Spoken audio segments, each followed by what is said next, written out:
I'm going to do a little bit of an overlapping here. This is something that's always very good to try to apply to your draftsman. That is, it's sort of, you can do it, we'll get into this when we get into clothing, but we do have this element when we're talking about clothing, and that is the idea that if you have an object that goes this direction, you can actually use, by cutting it into here and going like that, you can create the impression of an overlapping fold. It's a really easy way to take just 1, 2, 3, 4 lines and create a nice overlap. You can do the same thing here with skin. You can do it with different elements. You can create it, you can make it look more angular and shallow, thicker.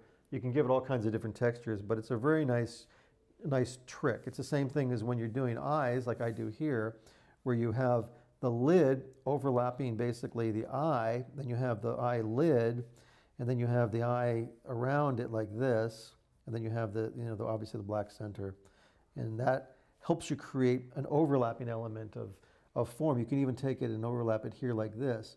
In the old cartoons, they even pushed it further and would actually sometimes even close off these lines literally like this and really create dynamic shapes that were really forcing the perspective, forcing the volume to create as much, form as possible.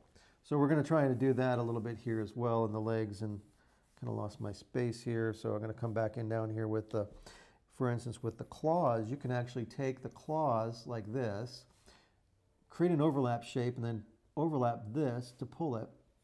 Now what that does is that sort of really creates a cartoony overlap, and then you can sort of create little jiggly sort of lines in there if you want to, or you can give it some kind of a texture on the top, and sometimes I'll even smudge things to to sort of give it something, and then you got that, and that actually helps you create something that is within something else. It's just a very easy way to sort of create something that you want to. But again, it has to be the principle of what you're trying to say that's going to really make it work.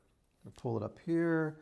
I probably want to get a little bit of that inside fold here before I come up to the claws here. Again, I'm going to use those little symbols that I told you about. Here, I'm going to pull that in. Let me get this guy over here. And I'm going to do that. Again, easy now. It looks easy, but it takes time. You got to practice. But eventually you will get there. Persistence wills out.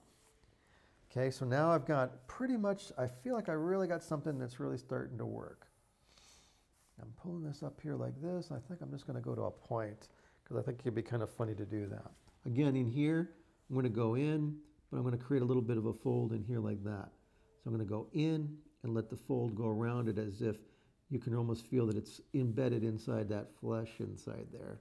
I'm going to go back out here to the pointy elbow. Sometimes what you can do also is sometimes you can create, there's a symbol here where you can sort of create a ridge for where the knuckles are. It's an old cartoon trick that a lot of the TV shows use today as well. Don Bluth was famous for sort of immortalizing it in some of their cartoons of the 80s and going into the 90s. But it works, and you can do it, and it really does sometimes really get the effect you want. I'm going to go up here. I'm going to come over here again. I'm going to sort of create those little claws effect. Now over here, I'm going to kind of create a straight element because I want to have a little fun here.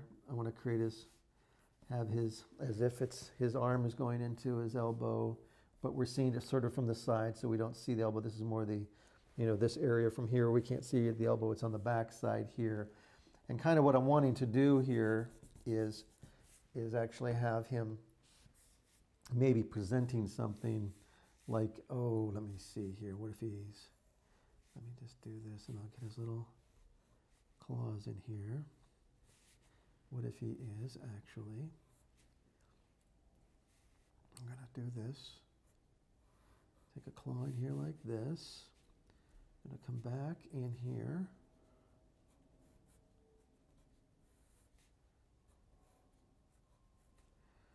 maybe he actually has a little flower that he wants to give somebody.